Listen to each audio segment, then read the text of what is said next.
am Hilary Walker. I am the Director of Atlanta Seniors Real Estate.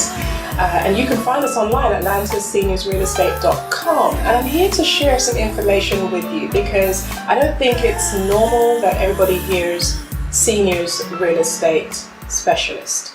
I have my ladies with me from WG3. I'm so excited that you're here joining me with this today. Yes. I think you will all be able to help our audience understand some of the things that I do in my work that actually covers each of you and your families. And that's what I'm really excited about, to hear those stories. So I'm going to tell you a little bit about the Seniors Real Estate Specialist. I am a realtor associated with the National Association of Realtors, but there's a designation that is very specific. It is the Seniors Real Estate Specialist that allows us the education, experience, and some tools to work with older adults. Older adults meaning over 50. So I know most of us who are around 50 do not see ourselves as older. That's okay. That's okay. That's just the National Association Realtor designation. For 50 years and up means that you're heading towards retirement, and so therefore there's much more things to consider as you transfer into a different home, which might be a smaller home. I am teaching that designation also at this point. So I'm actually sharing the skills that I've gained over the past 5 years to work with older adults with other realtors by being able to teach that designation. And that's super exciting because then you get so much more information from people about what's happening out there in the community.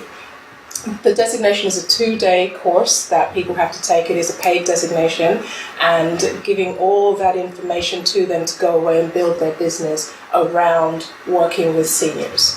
So as a realtor in the business, that is my primary niche, or niche, as some people say here, to be working with older adults. And I absolutely love it. I really do enjoy it.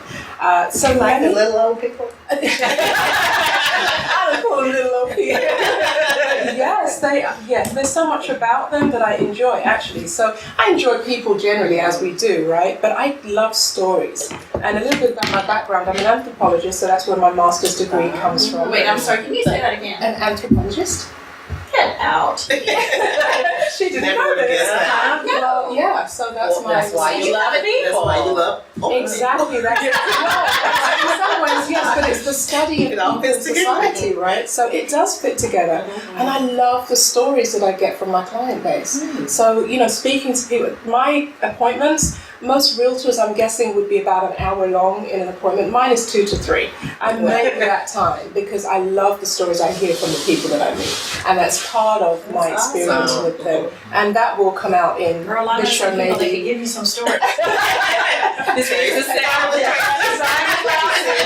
This is the South. This is the new thing. So first I'm going to share with you one quick story. I have a couple of situations. I have many situations. I've worked with people over the last few years, probably in the region of about 40 or 50 clients, who each of them have different stories. But there are two that jump out to me that I would love to share with the audience and with you guys as well that you may not have heard. One is the story of the Baxters, husband and wife team. They have been married for something like 40 or 50 years. They've lived in the house that I went to see for over 35 years, raised their children there, even to the point of on the kitchen doorway that comes into the kitchen, they have the measuring stick for all the grandchildren. It was everything marked. Yeah, it was just, to me, that was a beautiful thing. Right on the wall. Wasn't allowed in my house. And none of you were allowed to do it, right? So that was, the history of that home was evident as you walked in. Well-kept home, not hoarded, everything was in its place. Lovely couple, organised, knew what they wanted to do. That was not my home. But Mr. Baxter was diagnosed with early dementia, which is going to lead on to the Alzheimer's disease. And Mrs. Baxter diagnosed with vertigo. They have stairs in their home, and their bedrooms and bathrooms are all upstairs. So the interesting thing about this family was that they had contacted me, let's say in March of 1 year. And she said to me, well, come over and see the house. I'm not ready to move. We're not moving yet, but I just thought it was good to speak to you. Let me put this in here. For the audience, this is a situation where it was 5 years too early rather than 5 minutes too late.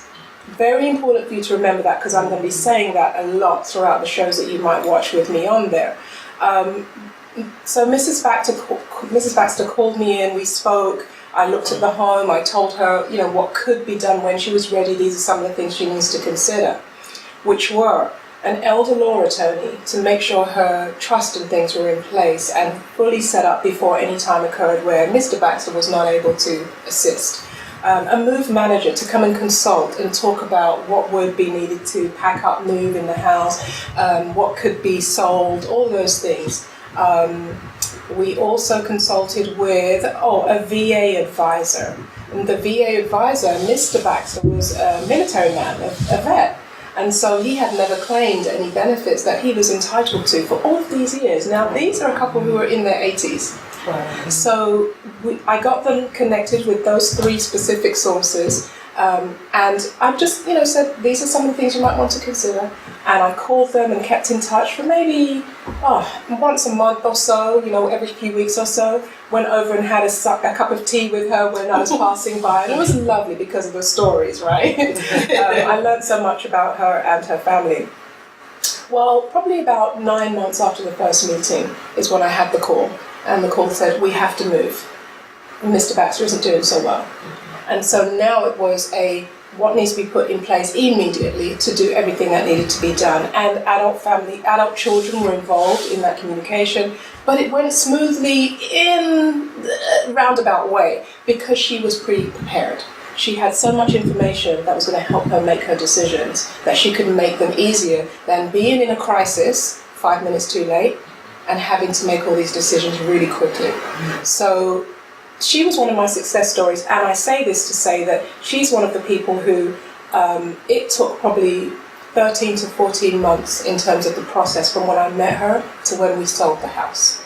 So nothing is quick in this business. With the seniors real estate specialist, it's not a realtor who comes in and clears your house and gets it sold quickly from the day you meet them.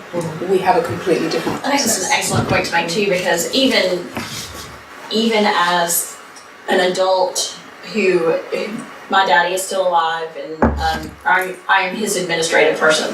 I know, y'all shocked, right? But so I am, and my mom went to heaven in 2015, and so I had to take care of a lot of that.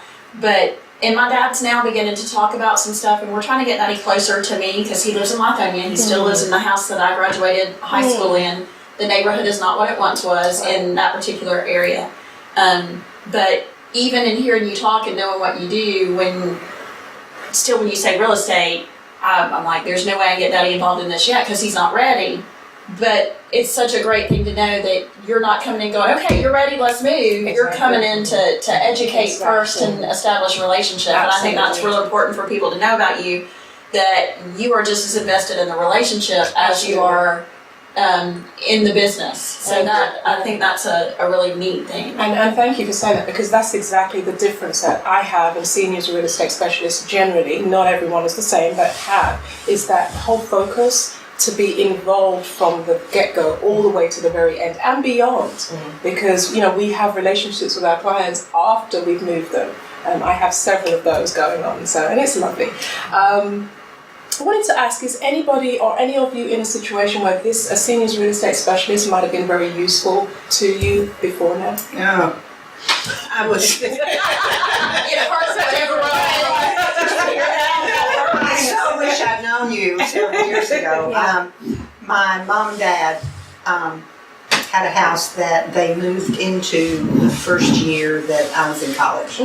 So the same thing, and they weren't hoarders exactly, but my mom never threw anything away. We call that a pack rat.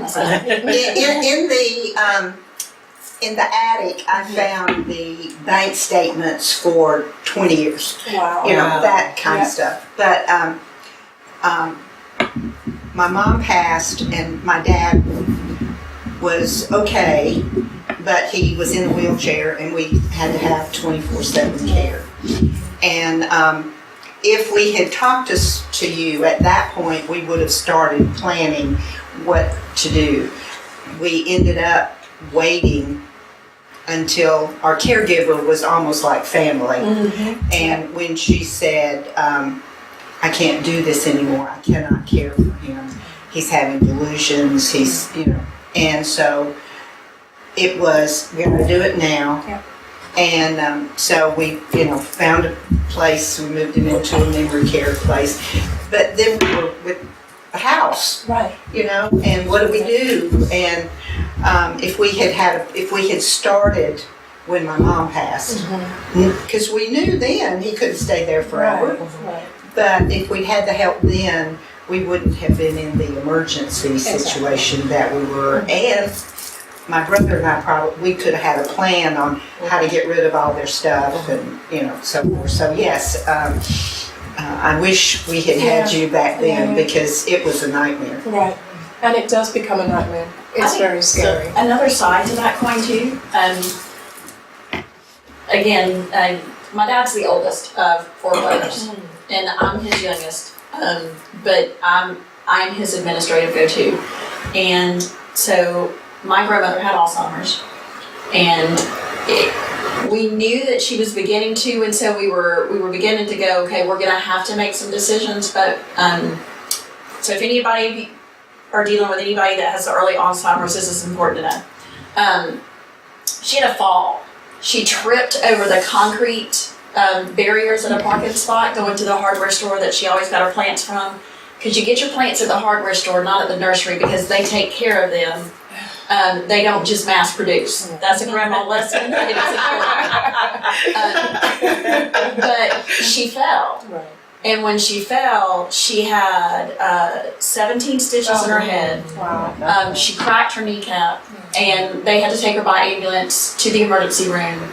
And from that fall on, it accelerated her Alzheimer's. Yeah. I mean, it accelerated it. And then every time she got ill, it accelerated it. Which is something that if you're dealing with anybody that's in those early stages, you need to know. Any kind of injury or sickness will accelerate that. And it's unbelievable. It is. But, my dad took care of everything. My dad actually just turned 80, and he still worked. He had planned to retire for he and my mom to travel, but because we had to take care and up Grandma's care, Daddy still worked full time. And we would call the brothers and say, okay, this is what we need to do, what do you want to do? And they were all, well, brother, whatever you think. Because my dad's dad died when he was 18, so my dad became the man of the house. That's right. But when Grandma began her heaven journey, even though they knew everything every step of the way, unfortunately, when you're dealing with family and siblings, even a close family and sibling relationship, it changed the minute that Grandma began her heaven journey, and now there was business to take care of and things to deal with. Having a professional and not involved having, at that point. Right, and not having had any kind of plan like that. It became a volatile situation, and I watched these grown men whom my daddy had taken care of even in their adulthood turn into people I didn't know and turn on my daddy. And let me tell you, That's common. that's hard. Yeah. So I think having something like you in place for that could have definitely Then you're making decisions Earlier that. when the parents or whoever's having to move are making the decision. So you don't have to, the kids don't have to decide. And it's a great point, because one of the things that we do as seniors real estate specialists, we work with the family too. So when I go and meet Mr. and Mrs. Smith, I'm asking, or actually I don't ask, for me, how I work my business is when I go to a home and I'm talking about this process, I'm actually taking a tour of the home. And while I'm touring the home, I'm seeing pictures, I'm seeing plaques, I'm seeing certificates. I'm asking, oh, who's that from? Where is that from? Who's that person? That gives me all of the information. See, that's the anthropologist in me. That gives me the study, the research. That's okay, you embrace that I am going to embrace it. And so it gives me the information about who it is, because sure enough, the young man who's in military gear on the side of a mantelpiece or somewhere is probably one of the people who are very key in making some decisions with mom and dad. So, Hilary, when is a good time to start actually in the process? Yeah. So, one example you gave, the family was very knowledgeable to kick it off. Your example and Lorraine's example, it was a little bit later in the process, or almost too late. So, when is the optimal time? I say if you're having the thought that it's time to move, as the individual who lives in a home that is the family home for over 30 years or something like that, or even 10 years, if you're having the thought, consult with a seniors real estate specialist. because we can then help you look at a long-term, medium-term, short-term plan, depending on what your thoughts and goals might be. So that's a very good question, because there are so many people who leave it to the very last minute. The other thing about doing it early is that you can get the family involved to let them know what you're thinking. I say this to my clients too, and I say, look, I know how I am. I want to make my own decisions. If I've got somebody else coming in and making decisions because I can no longer make them, I'm going to be frustrated up here. Yeah. So don't allow everybody else to come in and make the decision because you left it to 5 minutes too late. So 5 years ahead of time, 1 year ahead of time, anytime. So if someone doesn't live in the metro Atlanta area or region, how can they get your help? Yeah, so we are, the Seniors Real Estate Specialist is a brand that is across the whole of the United States. So for example, if you feel like you can call me, you can actually call me, go on my website and make contact with me, and I will find someone in your area for you. That's the easiest way, but you can also go online and find somebody. But be sure that they have the SRES logo, which I have to go on my website. You see the logo right there. But the SRES is very specific, and interview people. I always recommend that you speak to 1 or 2 people to find the right person who will fit for you.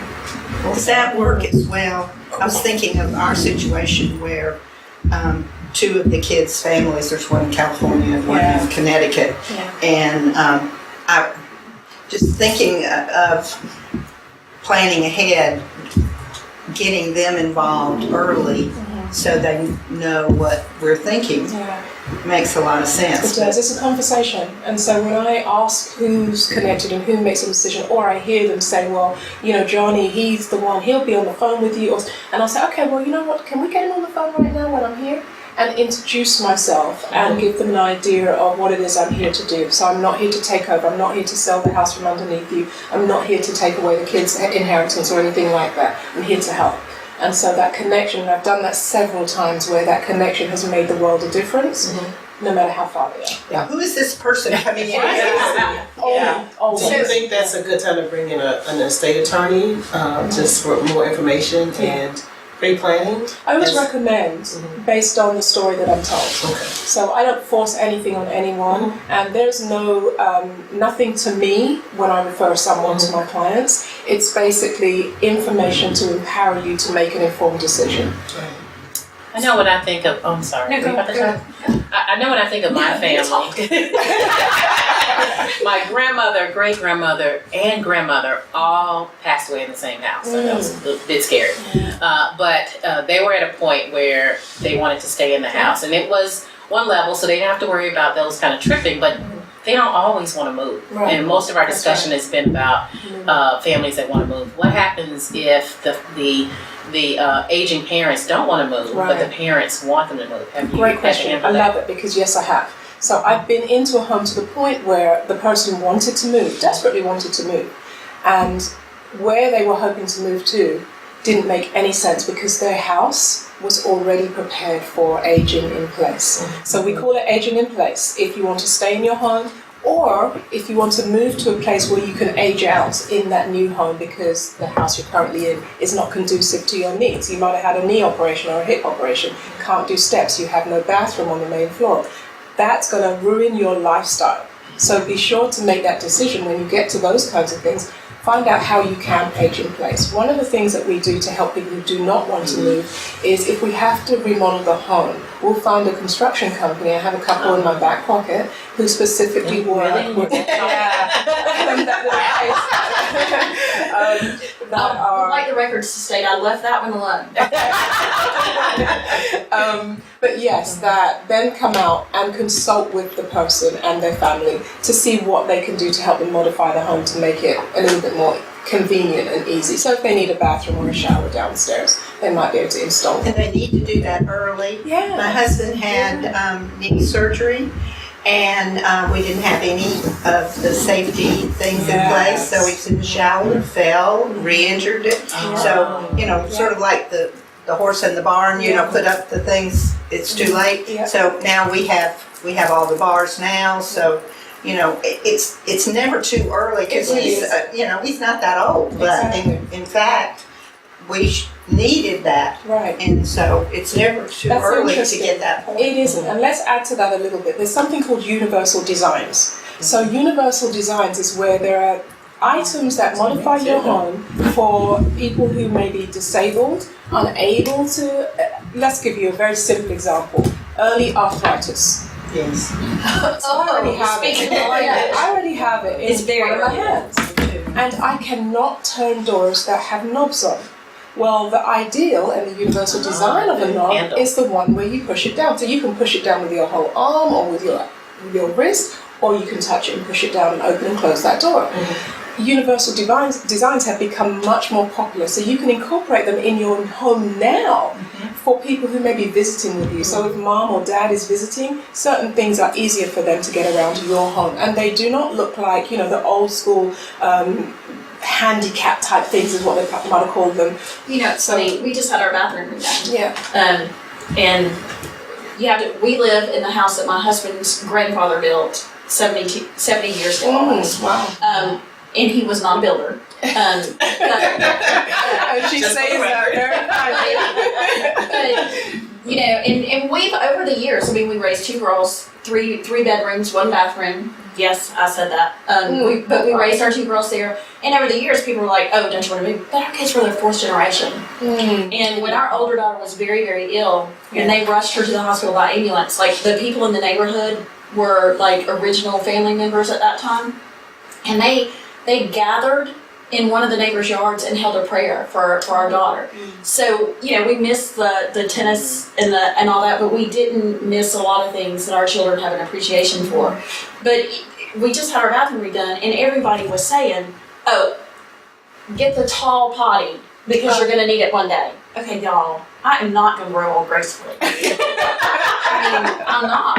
And so everything that everybody kept doing, you know, get the handles here, and I was like, I'm not going to have an old person bathroom. Right. You know, They don't look That's like not the old case people anymore. bathrooms. well, that's what I learned. Like, we have just a shower stall, we don't have the tub, and I wanted a bench seat because I really do have bad knees. Well, and I'm not going to tell y'all that whole story, but Lorraine knows it. I cried over my bench seat in my shower, but I ended up finding a beautiful teak bench that has the handles that you would never even know were there.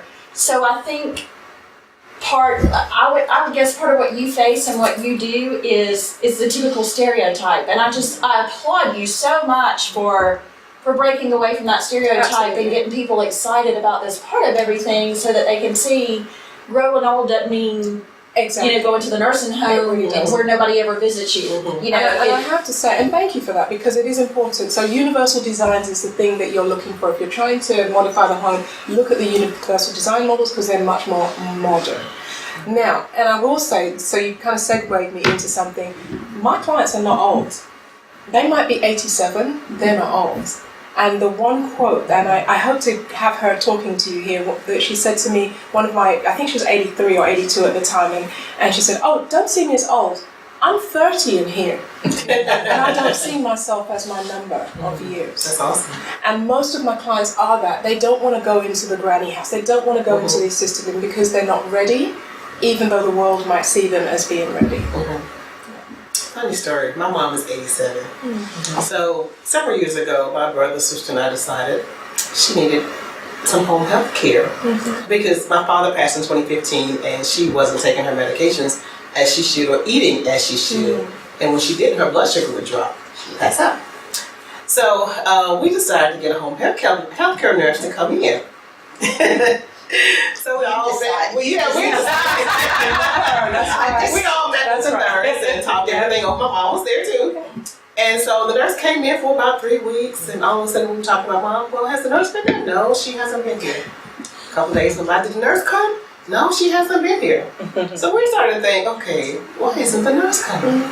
So my sister and I called the nurse. you know it's fixing to be good now. And so the nurse proceeds to tell us, well, your mom said she doesn't need me to come back. That's right. And I'm thinking, she can't make that decision, but we let it go, and she started to do some things that she was supposed to do, but we thought, oh my gosh, my mom is really still feisty. Yeah. We had to stop her from driving though. Right. But she just told the nurse, oh, I don't need you. I'm good. That's Well, maybe the fact that you got the nurse made her say, okay, I don't want the nurse, so I better take care of it. That's right. Or they're not going to tell me what to do. Exactly. And that's what it is. It is, I am fully capable of making my decisions. So imagine yourselves, we are these people. Right. We are possibly going to be these people in the future where we are independent, we're making our own decisions, Right. we have no one come in and tell us what to do. And suddenly, your children are trying to behave like your parents. Right.